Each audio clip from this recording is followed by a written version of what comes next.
إن الحمد لله أصلي وأسلم على نبينا مصطفى محمد صلى الله عليه وسلم وعلى آله وصحبه أجمعين أما بعد أعوذ بالله من الشيطان الرجيم بسم الله الرحمن الرحيم സൂറ അൽ മുഅ്മിനൂൻ 12, 13 രണ്ട് വചനങ്ങളുടെ വ്യാഖ്യാനം നോക്കൂ നിങ്ങൾ.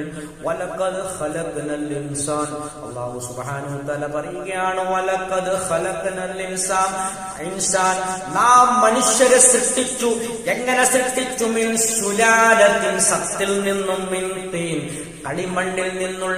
കളിമണ്ണിനാലുള്ള സത്തിൽ നിന്നാണ് മനുഷ്യനെ സൃഷ്ടിച്ചത്. അതിന്റെ കൈഫിയത്ത് എങ്ങനെയാണെന്ന് നാം അല്ലാഹുവിനെ ചോദ്യം ചെയ്യാൻ പാടില്ല.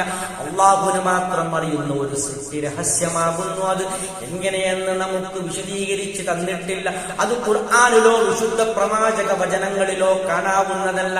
പക്ഷേ ഖുർആനിൽ അടിക്കടി നിരന്തരം നമുക്ക് വിശദീകരിച്ചു തരുന്നു.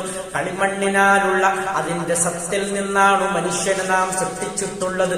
അതാണ് അല്ലാഹു ആ സൃഷ്ടിപ്പിന്റെ രഹസ്യം പറയുകയാണ്.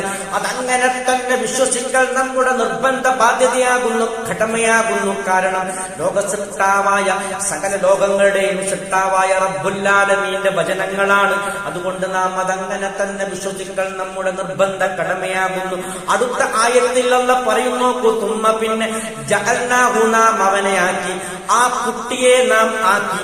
എന്താക്കി? നുത്ഫത്തൻ, അതൊരു ഇന്ദ്രിയത്തുള്ളിയാക്കി. അത് മാത്രമല്ല, ഫീ ഖറാറിൻ മക്കീൻ, ഭദ്രമായ ഒരു സ്ഥലത്ത്, ഗർഭാശയത്തിൽ ഭദ്രമായ ഒരു ഭവനത്തിൽ നാം ആ ഇന്ദ്രിയത്തുള്ളിയെ വെച്ചു എന്നാണ് അല്ലാഹു പറയുന്നത്. ആ ഭദ്രമായ ആ ഭവനം എന്ന് ഇവിടെ ഉദ്ദേശിക്കപ്പെടുന്നത് എന്താണ്? ഗർഭാശയമാണ്. മാതാവിന്റെ ഗർഭാശയത്തിൽ ആ ഇന്ദ്രിയത്തുള്ളിയെ നാം അവിടെ വെച്ചു എന്നാണ് അല്ലാഹു പറയുന്നത്. നോക്കൂ, അങ്ങനെയാണ് മനുഷ്യന്റെ സൃഷ്ടിപ്പിന്റെ ആരംഭമുണ്ടാകുന്നത്. ആദ്യമായി ആദം നബി അലൈഹിസ്സലാം പിതാവില്ലാതെ പുത്രനായ അള്ളാഹുവിന്റെ വചനം മുഖേന ഉണ്ടായതാണ്.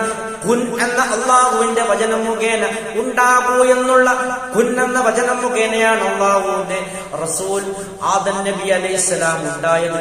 അതിനുശേഷം ഹവ്വ അലൈഹിസ്സലാമിനെയും അല്ലാഹു സൃഷ്ടിച്ചു.